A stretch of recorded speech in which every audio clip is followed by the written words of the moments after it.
receber os três aqui, né? Porque hoje eu tenho certeza que do céu tem gente intercedendo por nós, porque vamos falar justamente dele, da devoção, né, Carlo Acutis. E eu já apresentei para vocês a Estela Gontijo, o padre Fábio Vieira, obrigada mesmo por estar conosco, né? E o senhor é chanceler da Diocese de Santa Cruz de Corumbá, no Mato Grosso do Sul. E o senhor veio de longe para estar aqui conosco, para aproveitar, né, que já que temos que publicar acima dos telhados as boas novas do céu, para a gente poder mostrar para o Brasil o quanto Carlo Acutis foi esse jovem que deixou para muitos de nós esse exemplo, esse amor à devoção à Eucaristia. Seja bem-vindo. Muito obrigado. Chegar aqui foi bem mais rápido do que a Itália, né? Que o Carlo me levou do Pantanal lá para casa dele. Meu Deus. Foi muito mais longe.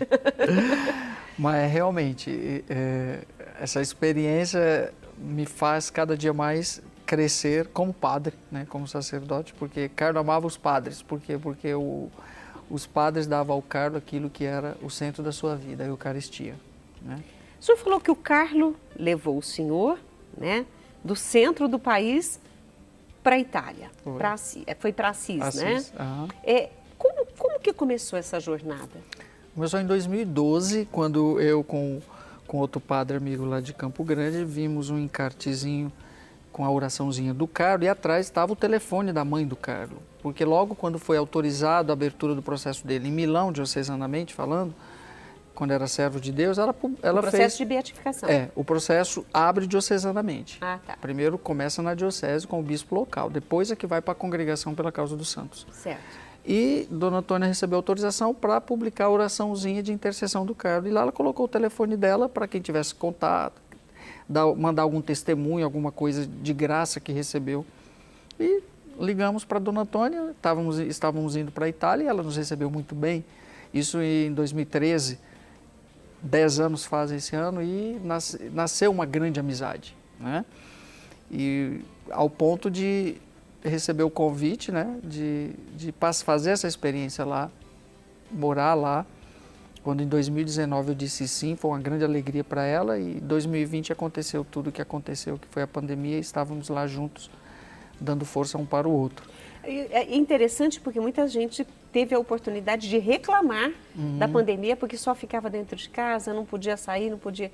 O senhor não. O senhor só agradece a Deus por ter podido ficar com a família em lockdown, em casa, aprendendo com eles e aprendendo das coisas do Carlo. Foi uma bênção, não foi, padre? Foi. Eu acho que Carlo sabia o que ia acontecer, porque veja bem, a mãe me chama para ajudar na Associação Carlo Acutis lá na Itália, uma vez que eu já tinha ajudado em todo o processo da beatificação. O milagre aconteceu em Campo Grande, eu fui o portador do milagre até o Vaticano, participei das 2 audiências junto, né? E de repente, quando eu decidi ir, 11 de março de 2020 o mundo para, a Itália fecha, né? Porque a Itália é o primeiro país do Ocidente a enfrentar toda aquela situação. Sim. Né? E de repente nos vimos ali, fechados, eu, a mãe do Carlo, o pai, os 2 irmãos, a avó, a tia. E olha que coisa interessante, né? Depois, quando eu volto para o Brasil, é que a gente vai juntar um pouquinho aí o xadrez, né? O quebra-cabeça. O mundo todo ficou sem missa. O mundo todo ficou sem missa. Mas a família do Carlo não ficou nem um dia. Ele levou um padre lá do Brasil e colocou dentro da casa dele. E foi a Eucaristia que nos sustentou naquele momento. Porque chegou um momento que eu pensei, meu Deus, eu vim morrer aqui, né? Porque você vê todos os idosos morrendo daquele jeito na Itália. Foi. Porque o patrimônio maior da Itália são seus idosos. Não é um país jovem, é o país mais idoso do mundo, é a Itália. E você vê aqueles caminhões do exército passando com os caixões, né? Até hoje ecoa na minha cabeça ainda o barulho das sirenes das ambulâncias. Então foi um negócio que você não sabia o que vai acontecer, meu Deus.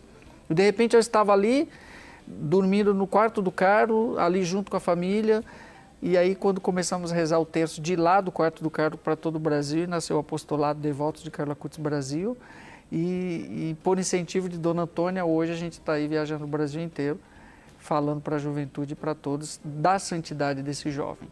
Então para mim foi um verdadeiro laboratório. Agora, não me pergunte por quê, eu não sei, poderia ser qualquer uma outra pessoa, tanto padre no mundo, de repente eu. Não sei, são coisas de Deus. São coisas de Deus. E as coisas de Deus não têm explicação. Não. E o mais interessante é que nós sabemos que o Carlo nasceu em Londres, na Inglaterra, porque os pais estavam trabalhando lá naquele momento. Só que depois que ele nasce, que ele é batizado, eles voltam para a Itália. Então, toda a criação do Carlo acontece na Itália. Inclusive, os pais não eram muito, acho que a Antônia deve ter comentado com o senhor, padre, ela não era muito de igreja quando o Carlo era pequeno, né? Depois de um questionamento do Carlo aos 3 anos de idade, que ela vai buscar essa informação para trazer para ele, é que ela começa também a se envolver com as coisas da igreja. Esse é um ponto da história dele também. Tem um ditado que diz assim, né? Santo de casa não faz milagre. O Carlo fez milagre primeiro em casa, com a sua família. Então era uma família católica não praticante, né? E Carlo provocava a mãe, né, com perguntas doutrinárias, uma vez que ele já sabia a resposta. Carlo, com 7 anos de idade, já tinha lido todo o catecismo da Igreja Católica, a vida dos santos.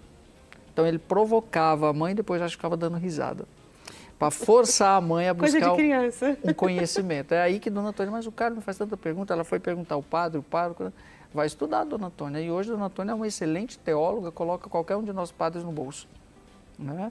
Porque foi estudar provocada pelo filho.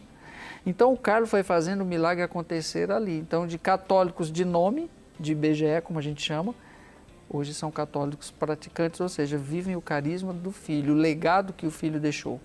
Isso é o que é o mais bonito. Então, o Carlo foi um santo que fez milagre primeiro em casa, né? Transformou a família. E até quem estava na casa também, né, que os funcionários, empregados da casa, também se converteram. Né? Eu tinha um funcionário que era hindu, Sim. Ele era do hinduísmo. Sim. Né? E eu achei interessante, eu falei, gente, eles são tão arraigados na religião, né? Os hinduístas, eles não cedem. E o Carlo foi falando de Deus, foi falando da Eucaristia e ajudou esse jovem a encontrar esse caminho da santidade através da Eucaristia, essa conversão, padre? Sim, sim, o Rogers, né, mora até hoje, ele é o mordomo da casa deles em Milão, ele cuida da casa até hoje. O Rogers era o babá do Carlo, né, dos 5 anos até os 15 anos, foi ele que acompanhou o Carlo.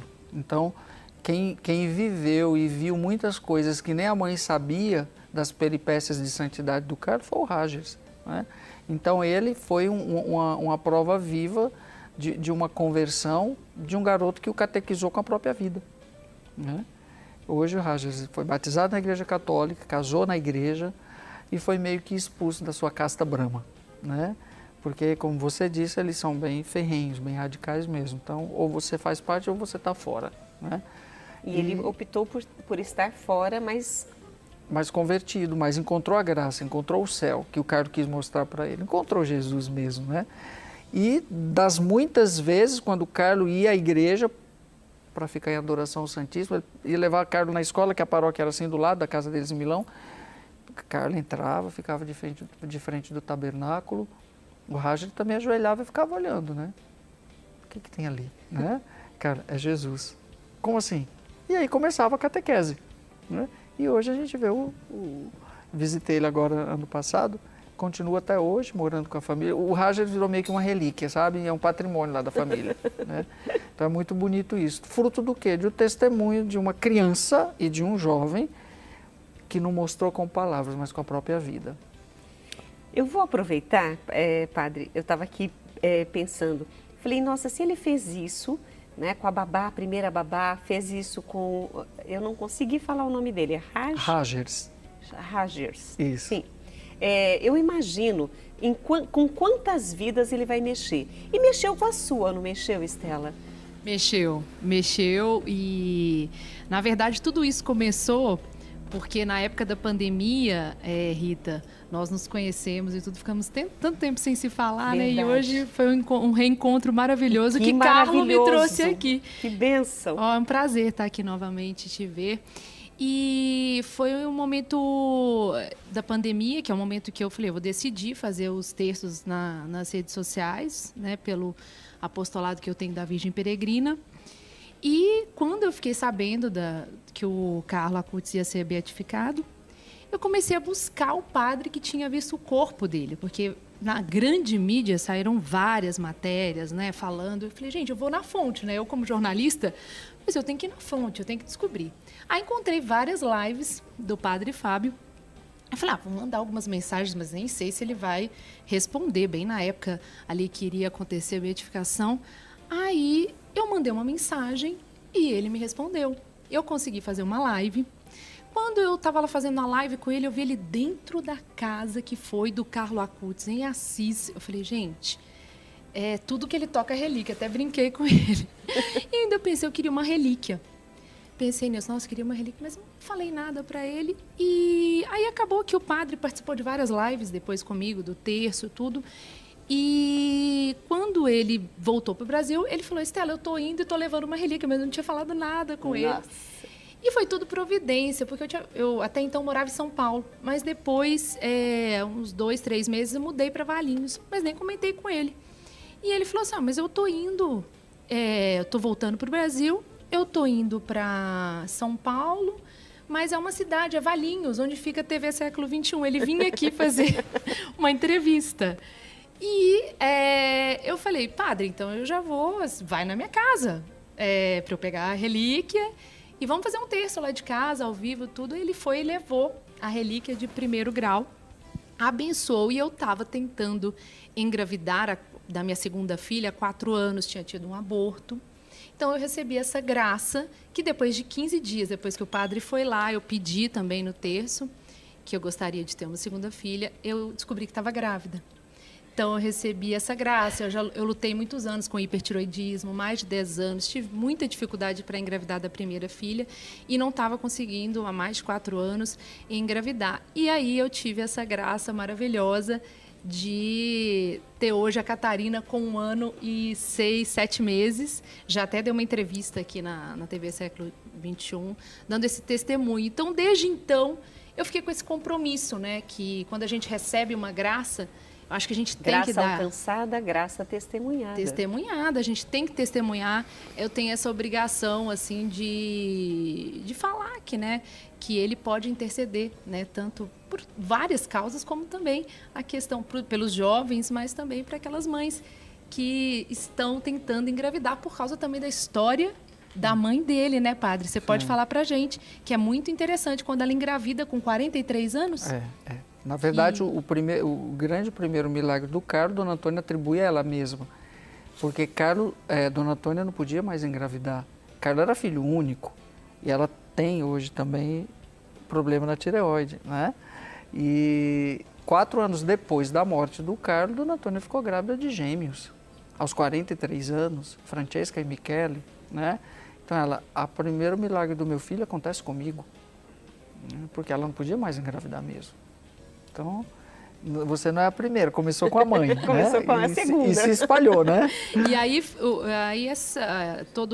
depois que eu tive essa graça, comecei a divulgar e falar, e hoje, né, acabamos que a nossa família, eu e meu marido, ficamos amigos do padre, ele batizou a Catarina e ajudamos também a divulgar também a importância, né, desse beato, né? Que é maravilhosa. Inclusive, eu comentei agora há pouco, mas espera aí, ele nasceu em Londres, foi criado na Itália, mas a devoção está se espalhando para o mundo a partir do Brasil. Do Brasil, exatamente. Qual é essa ligação do Carlo Acutis com o Brasil? Pois é uma excelente pergunta. Até hoje também eu me faço. Por que Carlos se encantou com o Brasil ao ponto de...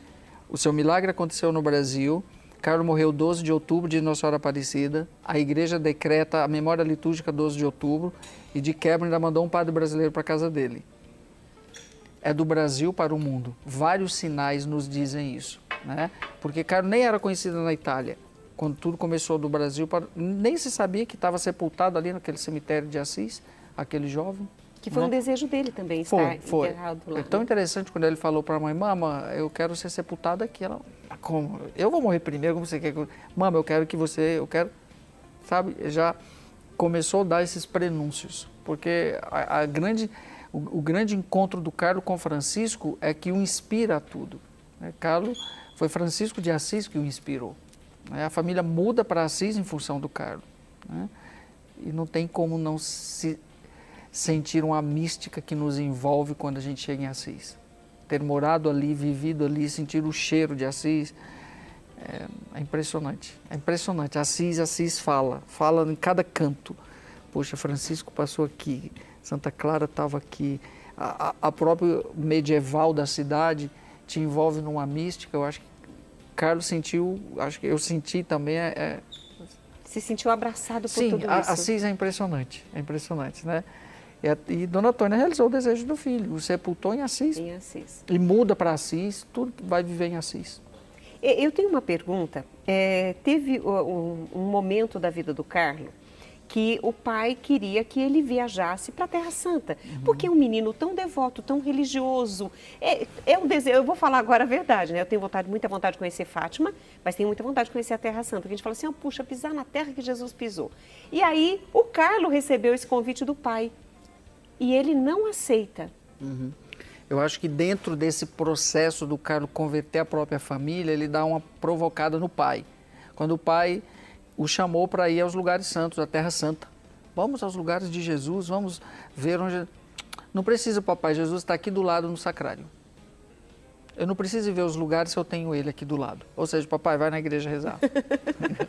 Foi uma provocação. Foi uma provocação, com certeza. Carlos era cômico, né? Como dizia a avó, Carlos era cômico, ou seja, descontraído, gostava de contar piada. Deixava um ambiente leve, onde ele chegava, com a sua leveza, né? Com a sua beleza, né? Como a avó Luana, conversava muito com a Luana, a gente passava muito tempo junto, né? A avó dele, mãe de Dona Antônia. E Carlos, ela dizia sempre, não tinha como Carlos não ser notado. Onde ele passava, todo mundo virava a cabeça para olhar. Não só pela sua beleza física, daquele jovem de 1,83 m belíssimo, mas era uma beleza que transcendia da alma. Todo mundo via, notava que tem algo de extraordinário ali. Lógico, ninguém identificava que era uma santidade, né? Mas a beleza do Carlos sempre foi transcendente. Né? Então... Olha, eu gostaria muito de poder continuar conversando mais com vocês, mas o nosso tempo fica curtinho e eu não posso perder a oportunidade de, primeiro, convidá-los para voltar aqui no Mulher.com, porque tem mais perguntas, mais questionamentos. Eu disse porque eu nem olhei aqui na internet. Por falar em internet, né? Não olhei aqui na rede social, mas ele vai... Há grandes probabilidades dele ser o santo que vai proteger ou o padroeiro da internet? Sim, ele é um dos candidatos. Um dos candidatos. Isso. Nós só saberemos isso de forma autenticada pela igreja no dia da sua canonização. Com a canonização, a igreja decreta aquele santo vai ser patrono de alguma coisa, de alguma causa, né? E Carlos está lá no topo para ser o patrono da internet. Patrono, não lembrava essa palavra. Patrono da internet. Da internet, isso. Esperemos, né? Ele não foi canonizado em 2020, beatificado em 2020 por acaso, no ano que o mundo parou e tudo estava virtualmente pela internet. Né? Teve uma época lá, quando a beatificação foi cancelada por conta da pandemia, que estava a Itália no auge, que ia ser em abril, depois passou para junho e por fim foi outubro. A gente, Dona Antônia, vamos fazer online mesmo, o cardeal, a senhora, o pai, né, ali, 5 pessoas, ela, não, quero que tenha gente, que seja na Basílica de São Francisco, e assim foi, né, que deu uma melhorada ali naquele momento com os contágios, e a Itália pôde possibilitar isso para a gente. E olha, aproveitando que a gente está falando aqui da internet, que é essa grande probabilidade dele ser o patrono da internet, aproveite a internet que você tem, o 4G do seu celular, seja como for, essa comunicação, entre no RS21, tá? Pelo YouTube, e você vai ver, são 3 episódios que você vai poder acompanhar sobre a vida de Carlos Acutis. Então, são 3 partes. Então, você tem que assistir as 3 para entender tudo. Está disponível no nosso canal no YouTube, da rede, né? Da Rede Século XXI. Então, você coloca lá, Rede Século XXI no YouTube, achou a gente, procura Carlos Acutis, que você vai encontrar essas 3 partes da história dele, tá? Parabéns aí à nossa equipe de jornalismo, que fez uma matéria excelente, conseguiu compilar muitas das coisas, outras a gente ainda vai descobrir ao longo da vida, né, dessa beatificação da santidade de Carlo Acutis. E aproveitando a presença aqui do Padre Fábio Vieira, eu quero, e a presença também, né, da relíquia de Carlo Acutis, eu gostaria de pedir ao Senhor uma bênção, hoje especial para todas as pessoas que estão junto conosco e como jovem, que ele toque os corações de muitos outros jovens para conhecer Jesus, para não deixar essa juventude passar, encontrar o Senhor enquanto ele se deixa encontrar. Muito bem. Então, a todos que estão nos acompanhando nesse momento, a todos os nossos jovens, assim como o Carlo, aos 7 anos de idade, quando fez sua primeira comunhão, disse: o meu projeto de vida é estar sempre com Jesus. Então, uma mensagem para todos vocês jovens. Qual é o seu projeto de vida? O Carlo tinha o dele, era estar sempre com Jesus. Isso não significa que ele tinha que deixar de viver no mundo, né, a sua humanidade, mas ressignificá-la para o céu. Então, que essa bênção se estenda a todos que estiveram aqui nos acompanhando, a todos os devotos de Carlo Acutis do Brasil inteiro, que são muitos, né? A todos vocês aqui no estúdio também, né? E sobretudo a nossa juventude. O Senhor esteja convosco. Ele está no meio de nós. Por intercessão do beato Carlo Acutis, abençoe-vos o Deus Todo-Poderoso, Pai, o Filho e o Espírito Santo. Amém. Desça sobre todos vocês e permaneça para sempre. Amém. Ai, eu posso tocar? Pode. Mas eu vou tocar no intervalo, porque agora eu vou chamar o intervalo e eu vou ter o meu momento aqui também aproveitando de oração. E foi um presente hoje pra gente, não foi, gente? Então fica conosco que ainda tem mais para acontecer no programa Mulher.com. Eu quero a sua...